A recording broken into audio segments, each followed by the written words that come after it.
Asyhadu an la ilaha illallah wahdahu la syarikalah, asyhadu anna Muhammadan abduhu wa rasuluhu la nabiyya ba'da. Allahumma shalli wa sallim wa barik ala Muhammad wa ala ali Muhammad kama shallaita wa sallamta wa barakta ala Ibrahim wa ala ali Ibrahim innaka Hamidum Majid.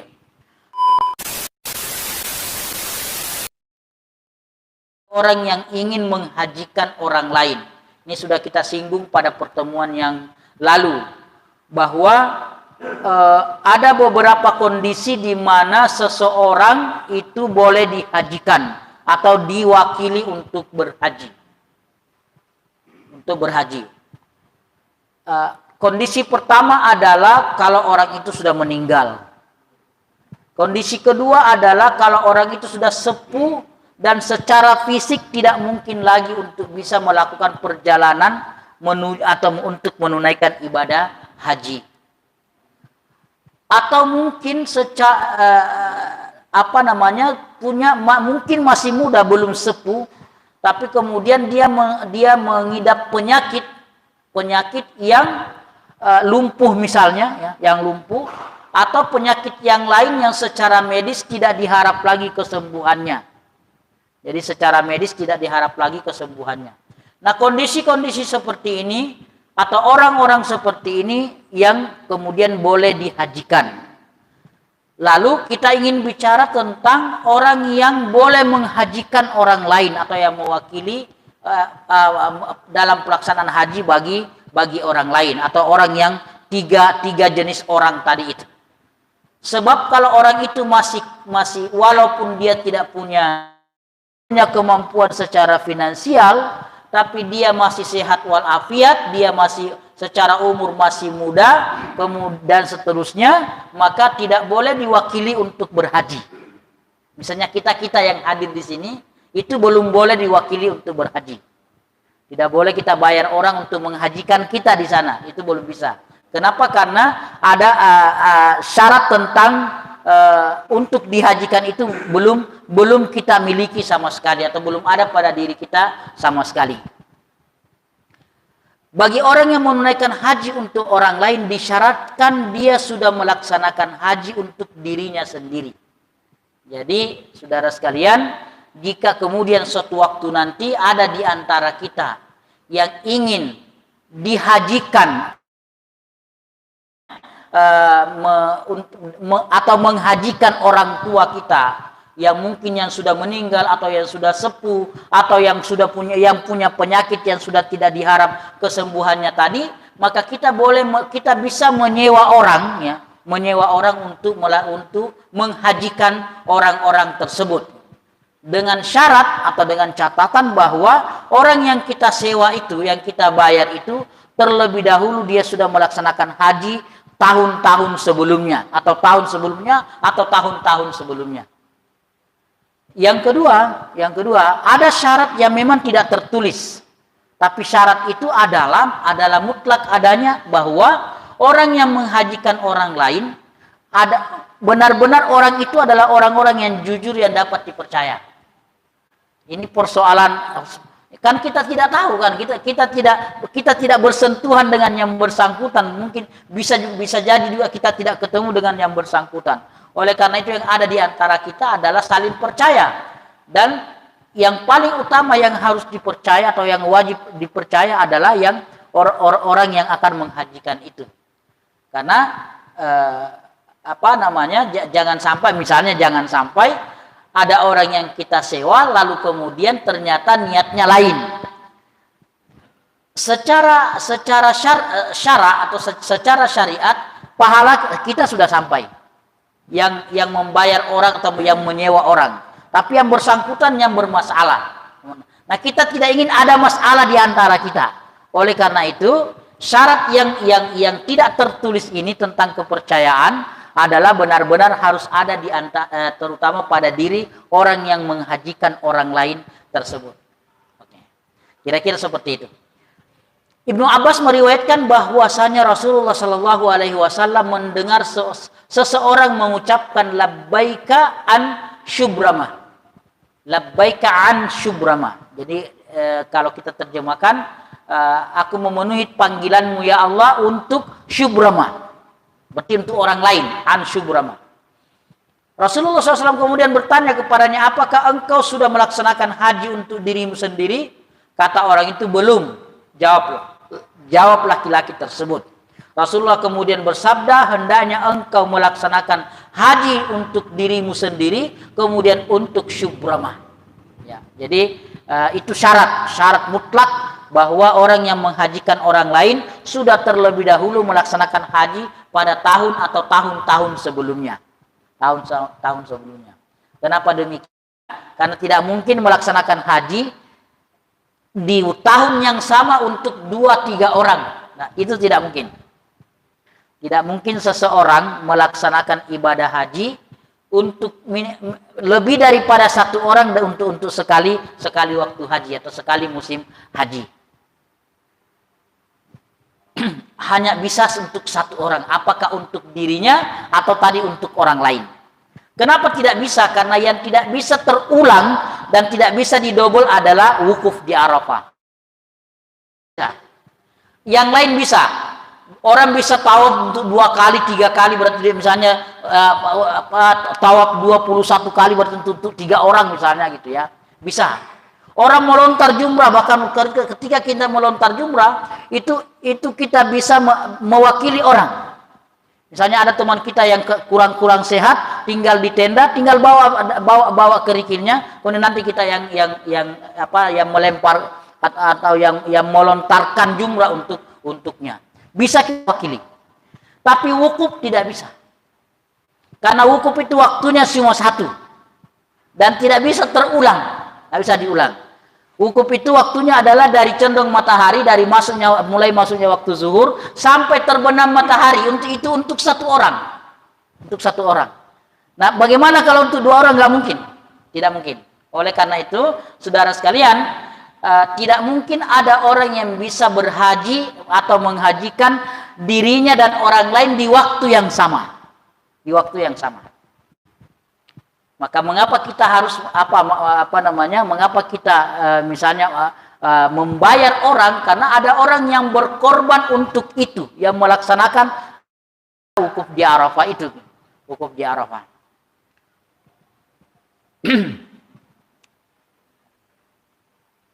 Itu tentang syarat menghajikan orang lain.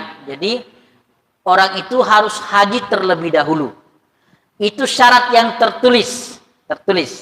Syarat yang tidak tertulis adalah orang yang menghajikan orang lain benar-benar dia harus dapat dipercaya. Ya, dapat dipercaya. Jangan sampai dia menyebutkan nama lain ketika tadi labbaika an siapa gitu ya. Labbaika an siapa, nah kemudian dia menyebutkan nama orang lain di situ, nah di situ bermasalah. Berarti orang ini benar-benar harus dipercaya.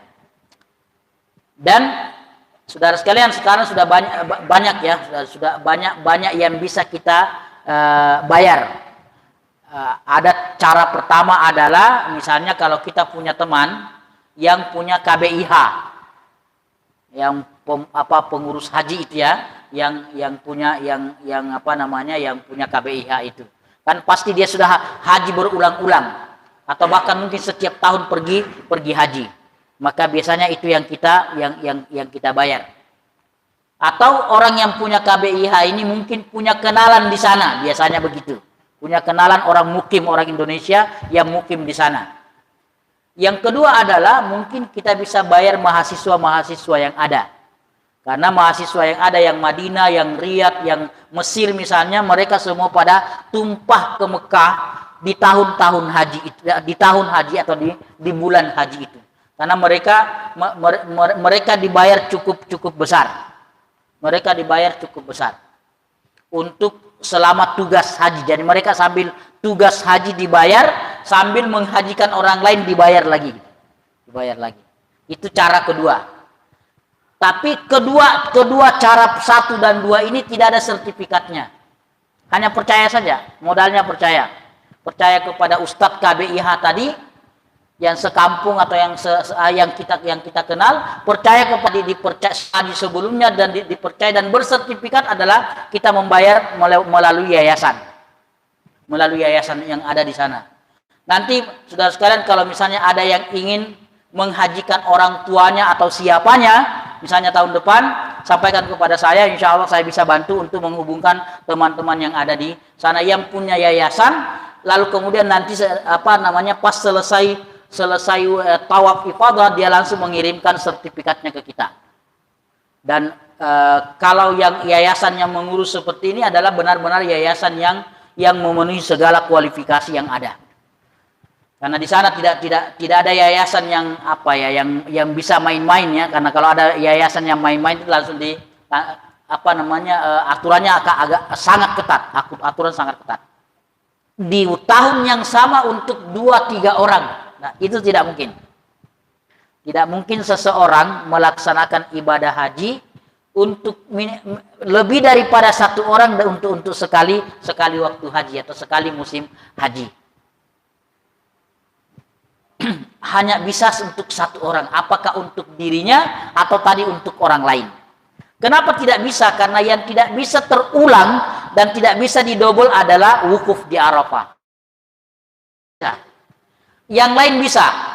Orang bisa tawaf untuk 2 kali, 3 kali, berarti misalnya tawaf 21 kali berarti untuk 3 orang misalnya gitu ya. Bisa. Orang melontar jumrah, bahkan ketika kita melontar jumrah itu kita bisa mewakili orang.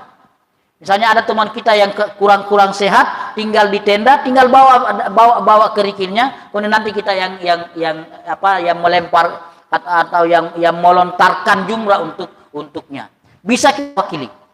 Tapi wukuf tidak bisa. Karena wukuf itu waktunya cuma 1 dan tidak bisa terulang, tidak bisa diulang. Wukuf itu waktunya adalah dari condong matahari, mulai masuknya waktu zuhur sampai terbenam matahari. Untuk 1 orang. Untuk 1 orang. Nah, bagaimana kalau untuk 2 orang? Nggak mungkin. Tidak mungkin. Oleh karena itu, saudara sekalian, tidak mungkin ada orang yang bisa berhaji atau menghajikan dirinya dan orang lain di waktu yang sama. Di waktu yang sama. Maka mengapa kita harus mengapa kita misalnya membayar orang? Karena ada orang yang berkorban untuk itu, yang melaksanakan wukuf di Arafah itu. Wukuf di Arafah.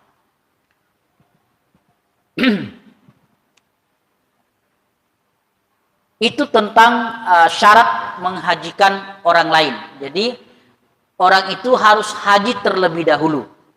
Itu syarat yang tertulis. Syarat yang tidak tertulis adalah orang yang menghajikan orang lain benar-benar dia harus dapat dipercaya. Ya, dapat dipercaya. Jangan sampai dia menyebutkan nama lain ketika tadi labbaika an siapa gitu ya. Labbaika an siapa, nah kemudian dia menyebutkan nama orang lain di situ, nah di situ bermasalah. Berarti orang ini benar-benar harus dipercaya. Dan saudara sekalian, sekarang sudah banyak ya, sudah banyak yang bisa kita bayar.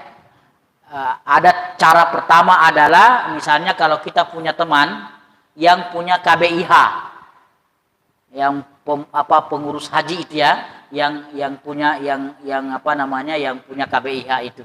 Kan pasti dia sudah haji berulang-ulang atau bahkan mungkin setiap tahun pergi haji. Maka biasanya itu yang kita bayar. Atau orang yang punya KBIH ini mungkin punya kenalan di sana, biasanya begitu. Punya kenalan orang mukim, orang Indonesia yang mukim di sana. Yang kedua adalah mungkin kita bisa bayar mahasiswa-mahasiswa yang ada. Karena mahasiswa yang ada yang Madinah, yang Riyadh, yang Mesir misalnya, mereka semua pada tumpah ke Mekah di tahun-tahun haji itu, di tahun haji atau di bulan haji itu. Karena mereka dibayar cukup besar. Mereka dibayar cukup besar untuk selama tugas haji. Jadi mereka sambil tugas haji dibayar, sambil menghajikan orang lain dibayar lagi. Itu cara kedua. Tapi kedua cara 1 dan 2 ini tidak ada sertifikatnya. Hanya percaya saja, modalnya percaya. Percaya kepada Ustadz KBIH tadi, yang sekampung atau yang kita kenal, percaya kepada dipercaya haji sebelumnya dan dipercaya dan bersertifikat adalah kita membayar melalui yayasan yang ada di sana. Nanti saudara sekalian, kalau misalnya ada yang ingin menghajikan orang tuanya atau siapanya, misalnya tahun depan, sampaikan kepada saya, insya Allah saya bisa bantu untuk menghubungkan teman-teman yang ada di sana yang punya yayasan. Lalu kemudian nanti pas selesai tawaf ifadah, dia langsung mengirimkan sertifikatnya ke kita. Dan kalau yang yayasan yang mengurus seperti ini adalah benar-benar yayasan yang memenuhi segala kualifikasi yang ada. Karena di sana tidak ada yayasan yang yang bisa main-main ya. Karena kalau ada yayasan yang main-main itu langsung aturannya agak sangat ketat, aturan sangat ketat. Soal nanti berapa kita bayar, memang mereka lebih mahal. Lebih murah mahasiswa. Mungkin kalau mahasiswa kita bisa dapat 10 sampai 15 juta. Ya mahasiswa. Atau yang Ustadz KBIH tadi, mungkin bisa kita dapat dengan harga 10 sampai 15 juta, misalnya gitu ya. Tapi kalau untuk yang yayasan yang bersertifikat itu tahun kemarin itu 17.500.000. 17.500.000. Baik, saudara sekalian, itu yang pertama. Yang kedua adalah kalau ada orang yang bernazar haji. Ada ya Pak? Bernazar haji. Kalau saya lolos jadi Alek tahun 2024 misalnya gitu. Ada caleg di antara kita kah? Ada yang nyalek lah gitu ya. Jangan sampai orang lainnya masuk di situ, masuklah di situ. Ya. Kita dukung. Seluruh suara jamaah Masjid Darussalam akan ke situ insyaallah gitu ya. Dan itu saya buktikan Ustaz Karnain berapa tahun yang lalu. Ustaz Karnain ya di Kayu Manis. Di ceramah saya terakhir di depan jamaah, saya katakan nanti bulan depan kita akan bulanan juga. Saya bilang bulan depan kita akan ketemu lagi, tapi saya harus memastikan bahwa Ustaz Karnain sudah keluar namanya sebagai anggota DPRD Kota Bogor. Alhamdulillah dapat beliau. Kita kalau ada yang mau nyalek, terserah partainya apa. Kita nggak lihat partai. Kalau jamaah Darussalam ya, kita nggak lihat partai. Pokoknya kita pilih. Asal jangan yang partai yang itu lagi. Ada catatannya ya. Ada catatannya. Baik. Nanti dipotong itu Pak ya, yang partai yang itu. Tapi kan kita tidak menyebut inisial.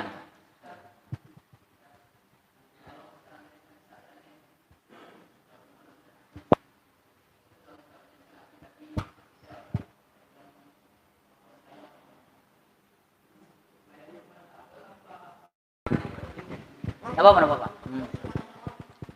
Ya, oke. Iya Ustaz. Tes. Silakan Pak.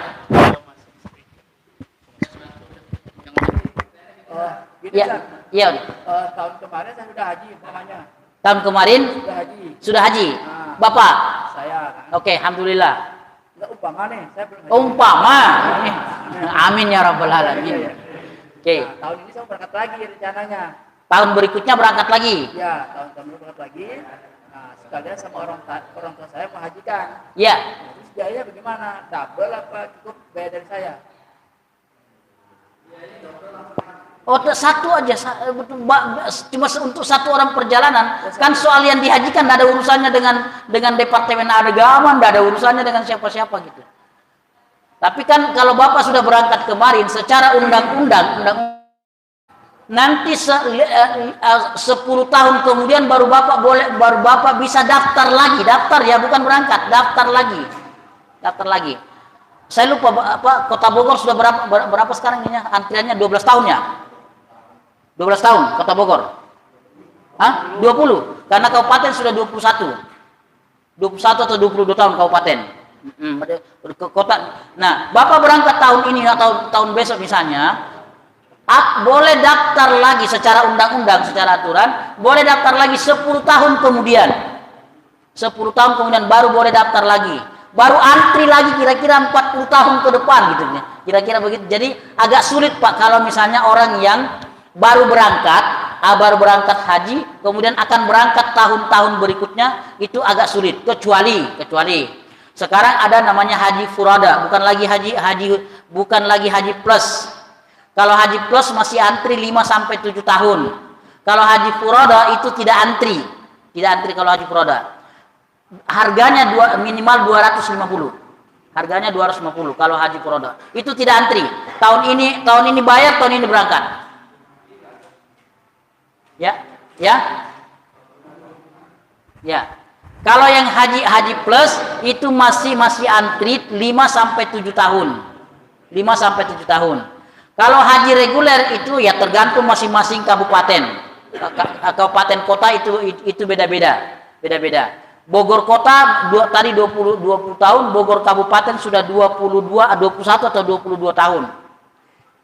Yang saya sudah sering sampaikan, Kota Makassar itu Pak, ini pasti ada yang terjadi, ada kesalahan.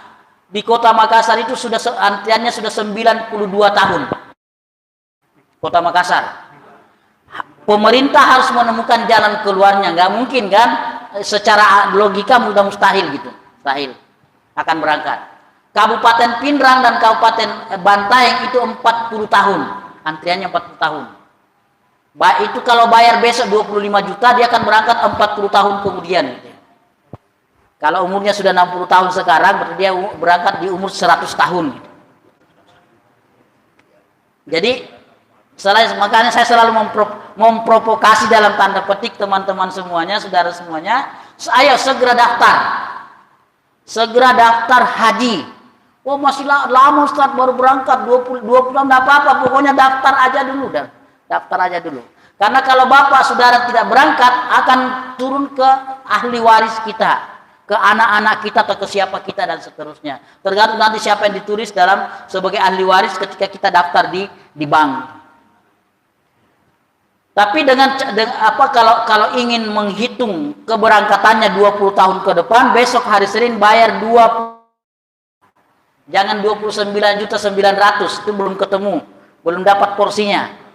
Kalau baru 24.900.000 itu belum dapat porsi. Harus 25 juta baru bisa dapat porsi, dihitung 20 tahun ke depan.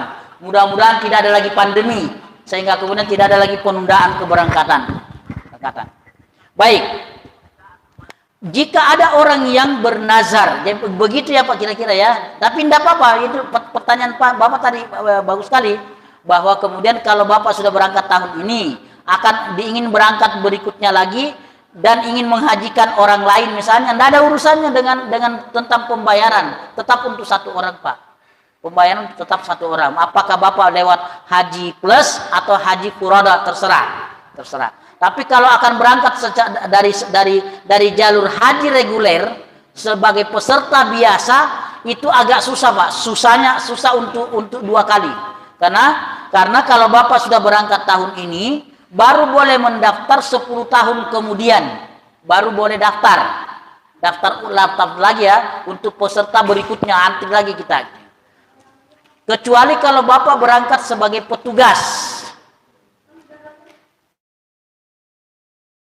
Setiap satu pesawat ada 6 orang petugas haji yang dibayar oleh negara.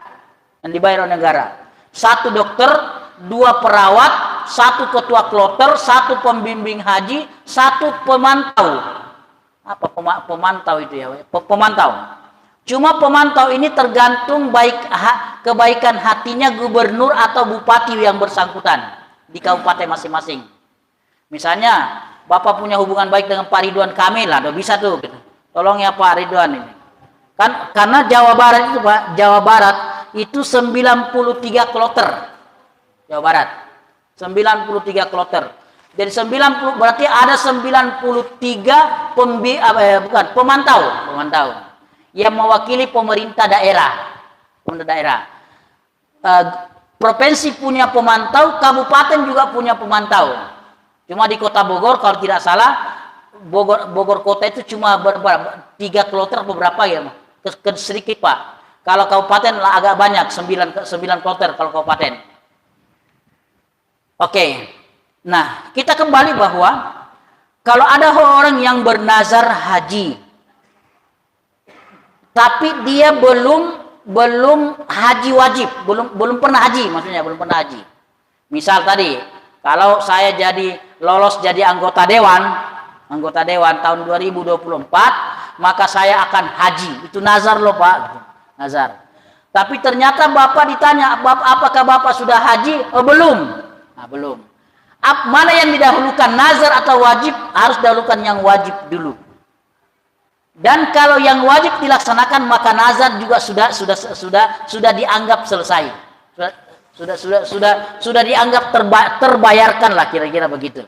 Terbayarkan. Jadi nazar dan haji wajib itu kalau dilaksanakan satu kali itu sudah selesai. Nazarnya sudah terbayar, kemudian kewajibannya juga sudah terbayar. Jika ada yang demikian. Tetapi jika ada yang sudah pernah haji, maka mohon maaf, hati-hati bernazar untuk berhaji. Lebih baik bernazar yang lain. Nazar bangun masjid, nazar masjid kita udah penuh karpet ya. Saya kira masih kosong di belakang misalnya. Cari nazar yang lain selain haji. Bukan tidak boleh, cuma untuk sekarang ini agak berat rasanya kita untuk berangkat. Bukan masalah uang, tapi masalah antrian. Jadi carilah nazar yang lain. Kalau nanti ada yang jadi anggota dewan misalnya, maka cari nazarnya apa, terserah. Tapi kalau sudah pernah haji sebelumnya, lalu dia bernazar, maka nazar ini wajib ditunaikan. Sampai kapan? Pokoknya sampai kita dapat antrian lagi.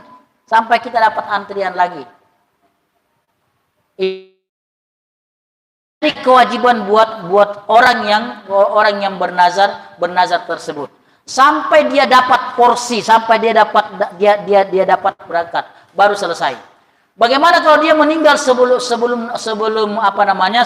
nazarnya terbayar? Maka dia nanti harus dihajikan dengan membayar orang. Apakah tadi membayar mahasiswa atau membayar ustadz KBIH atau membayar yayasan yang ada di sana gitu ya Pak. Jadi mohon maaf, hati-hati bernazar untuk berhaji. Kalau misalnya bapak-bapak dapat anugerah, dapat karunia rahmat dari Allah Subhanahu wa taala.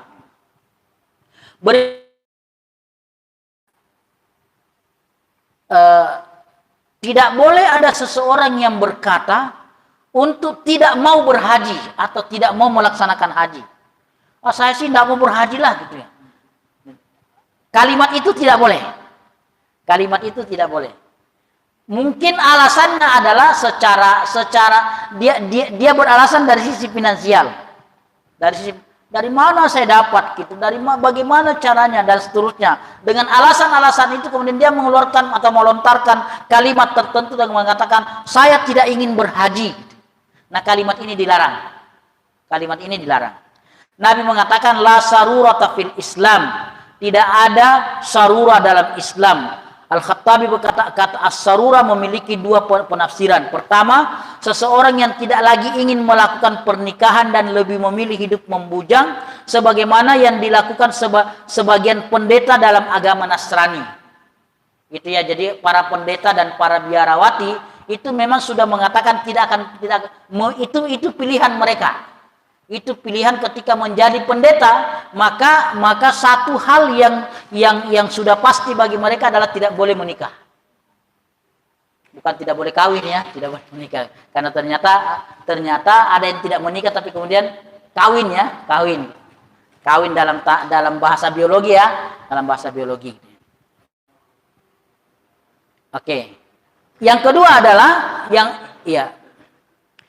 Yang kedua, seseorang yang bertekad tidak akan melaksanakan haji. Artinya orang mempunyai kemampuan untuk melaksanakan haji, tetapi enggan melaksanakannya. Dengan demikian, dia tidak menjadi orang yang bertekad untuk tidak melaksanakan haji. Jadi, ada orang yang punya kemampuan secara finansial, punya kemampuan secara fisik, tapi kemudian dia bertekad untuk tidak berhaji. Dan ini yang tidak boleh.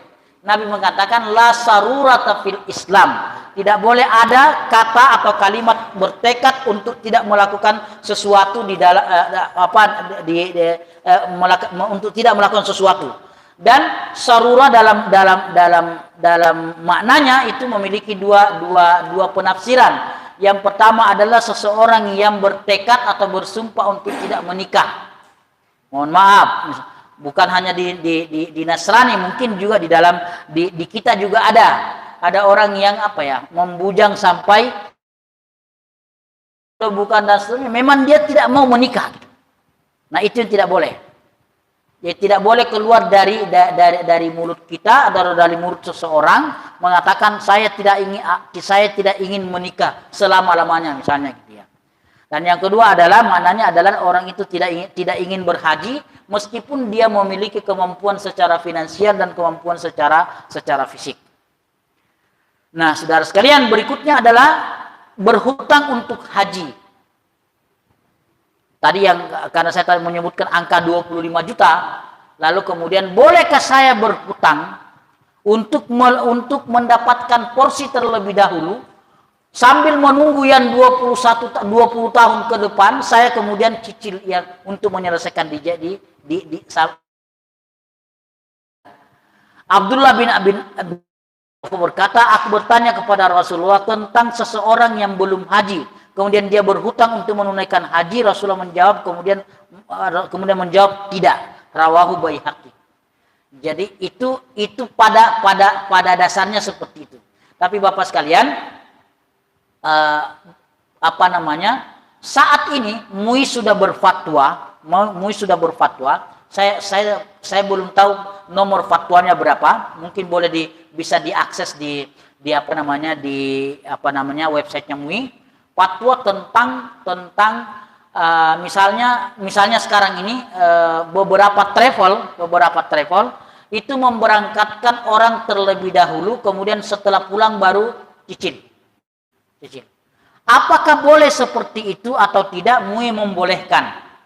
Tentu dengan berbagai pertimbangan dan berbagai alasan. Salah satunya mungkin adalah antrian yang panjang dan seterusnya. Jadi ada travel misalnya yang kita cuma bayar misalnya 6 atau 7 juta, lalu kita sudah bisa berangkat. Nanti setelah balik baru kita cicil sisanya selama 3 tahun ke depan. Cuma memang harganya menjadi jauh lebih besar. Saya kebetulan ada di satu travel. Lalu dan salah satu cara sistem ini dilakukan. Cuma memang kemudian saya katakan harganya lebih mahal. Yang tadinya 31.400.000 kalau cash ya, kalau langsung berangkat atau langsung bayar, ini menjadi 44 juta karena selama 3 tahun ke depan. 44 juta. Nanti kenanya sampai segitu. Nah, itu yang kalau ini hadis ini mengatakan tadi yang tidak, karena kenapa? Tentu ketika kita meminjam uang, misalnya di bank, misalnya bank syariah pastinya ya, bank syariah misalnya kita meminjam uang, pasti bank sudah punya persyaratan apakah kita memenuhi syarat atau tidak. Walaupun tidak menggunakan atau tidak pakai jaminan BPKB mobil, sertifikat rumah dan seterusnya, tetapi pasti ada syarat-syarat yang sudah ditetapkan misalnya atau sudah ditetapkan oleh pihak bank untuk kemudian kita penuhi. Kalau tidak maka mungkin kita tidak diberi kesempatan yang seperti itu. Walau Pak dari sisi itu. Kalau misalnya minjam untuk sekedar memenuhi porsi tadi ya pinjam dari saudara, dari teman, dari siapa. Kalau itu boleh, tidak ada masalah itu. Yang dimaksud di sini adalah orang yang berhutang lalu kemudian sudah berangkat sekarang, nanti udah pulang kemudian baru akan melunasi hutang hajinya misalnya. Nah, itu yang menjadi polemik dan kemudian saya tidak tahu ya dari sisi yang spesifiknya. dari sisi mana kemudian MUI membolehkan untuk salah satu cara yang saya sebutkan tadi. Jadi kita hanya membayar sekian juta sebagai DP, kemudian kita berangkat dan baliknya baru kemudian membayar ke depan. Nah, Bapak sekalian, berikutnya adalah haji dari harta yang haram. Bolehkah orang pergi haji dari harta korupsi, dari hasil cuci uang, kira begitu ya. Pokoknya intinya uang haram, uang haram. Haji tetap sah meskipun harta yang mayoritas ulama berpendapat bahwa dia tetap mendapatkan dosa. Hajinya sah, tetapi kemudian dia berdosa dari sisi karena uang yang dia gunakan itu adalah uang yang diperoleh dengan cara yang haram. Lalu berikutnya adalah Imam Ahmad berkata hajinya tidak sah. Ini pendapat lain. Jadi ulama berbeda pendapat apakah hajinya sah atau tidak. Sebahagian ulama atau di sini katakan mayoritas ulama berpendapat bahwa hajinya tetap sah, tetapi dia berdosa karena dia menggunakan uang haram. Kalau Imam Ahmad atau mazhab Hambali mengatakan bahwa hajinya tidak sah. Dan inilah pendapat yang paling benar sebagaimana keterangan dalam hadis yang sahih. Sesungguhnya Allah itu baik dan tidak menerima kecuali dari yang baik. Innallaha thayyibun la yaqbalu illa thayyiba. Sesungguhnya Allah itu baik, tidak menerima kecuali yang baik. Jadi meskipun ulama berbeda pendapat tadi, tapi dalam kitab fikih sunnah ini oleh penulis, oleh Said Sabiq mengatakan pendapat yang paling kuat dan yang paling kuat adalah pendapat Imam Ahmad yang mengatakan bahwa tidak sah hajinya bagi orang yang berangkat haji dengan menggunakan uang haram. Uang haram. Jadi saudara sekalian, kita berhati-hatilah dalam bab ini. Kalau sudah ada perbedaan pendapat seperti itu, maka kita hindari. Kita berhati-hati, jangan sampai kita terjebak. Misalnya ada orang yang berangkat haji atau memberangkatkan orang haji. Kalau dia sendiri yang korupsi lalu dia berangkat dengan menggunakan uang korupsi itu begini hasilnya. Ya.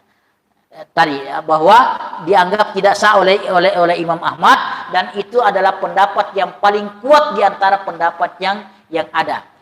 Nah, sekarang pertanyaannya kita rubah. Bagaimana kalau ada orang yang korupsi kemudian memberangkatkan orang lain? Kan beda ya, Pak? Beda. Misal kita nih, kita ada teman kita, teman baik kita. Kita tidak tahu bahwa dia koruptor misalnya. Dia punya duit banyak. Diteleponlah kita malam-malam, ya. Diteleponlah kita malam-malam. Pak Agus sudah haji belum? Belum. Kalau begitu antum berangkat tahun ini ada uang 250 juta, cukup ya? Untuk furada gitu ya, cukup gitu ya. 250 juta. Nah, saudara sekalian, tidak ada kewajiban kita untuk menelusuri uang ini sumbernya dari mana. Nggak ada.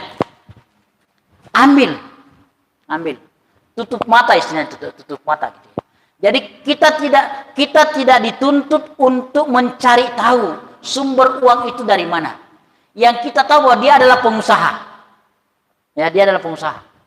Yang kita tahu dia adalah dia orang banyak duit, nah, kira-kira begitu. Orang banyak duit.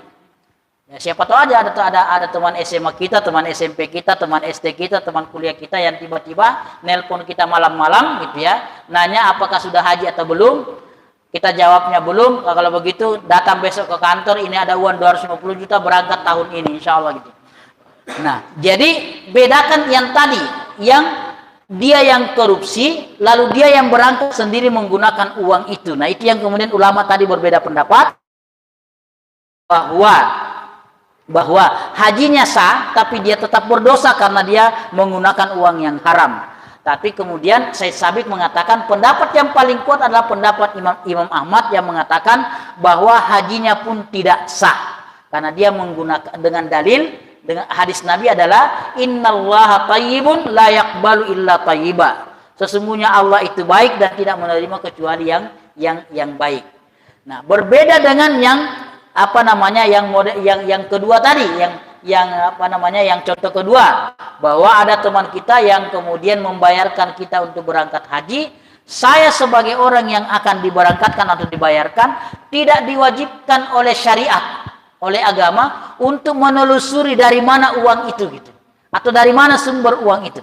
Tidak ada. Kita tidak punya kewajiban sampai ke sana. Kita cuma tahu bahwa dia adalah seorang pengusaha, dia adalah seorang kaya dan seterusnya. Kecuali kalau sudah santer terdengar bahwa dia dipanggil KPK, dia ditersangkakan sama KPK dan seterusnya, itu babnya lain. Tapi sekali lagi, uang yang diberikan kepada kita tidak dituntut untuk mencari tahu dari mana sumbernya. Dan apalagi kita tidak mungkin bertanya kepada yang bersangkutan, apakah uang ini uang halal atau tidak. Dan bagi kita adalah boleh dalam bab ini. Udah. Baik, saudara sekalian, satu poin lagi. Nah, haji yang kemudian dengan orang yang berangkat haji, bolehkah misalnya dia sambil berdagang sambil berhaji? Boleh. Jadi saudara sekalian, ada orang di sana ada orang yang sambil berangkat haji sambil dagang. Ada orang sambil berangkat haji sambil berbisnis dan seterusnya. Dan itu dibolehkan selama tentunya tidak menyalahi aturan-aturan yang baku yang sudah ada. Jadi tidak mengapa seseorang yang memang punya jiwa bisnis, dia masih bisa bisnis di sana gitu ya. Dia masih bisa bisnis di sana. Misalnya kalau kita punya ketua-ketua yang pemilik KBIH itu ya, pemilik KBIH itu misalnya jamaahnya 100 orang,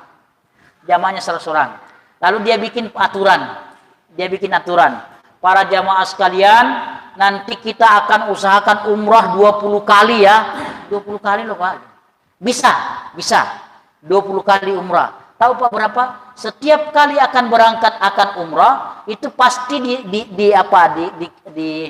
pagi ya. Berapa? Minimal misalnya 10 real satu orang. 100 orang berarti kan bisanya 3 bis. Mungkin dia hanya habis misalnya kalau 20 real misalnya hanya habis 10 real per orang. Berarti dia untung 10 real per orang per satu kali umrah, kali 20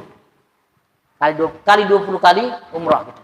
Jadi ketua atau pemilik KBIH itu bisnisnya dari situ, dapat lagi dari situ. Bolehkah itu? Ya terserah, itu adalah menjadi hak tentu bagi mereka. Maka berbisnis pun tidak mengapa sambil seseorang melaksanakan ibadah haji. Saya kira itu saudara sekalian yang kita bahas di malam hari ini. Insya Allah nanti pada pertemuan berikutnya kita akan mulai masuk pada pada tema-tema yang lain tentang miqat, tentang ihram dan seterusnya. Cukup ya. Subhanakallahumma bihamdik, asyhadu an la ilaha illa anta, astaghfiruka wa atubu ilaik. Assalamualaikum warahmatullahi wabarakatuh.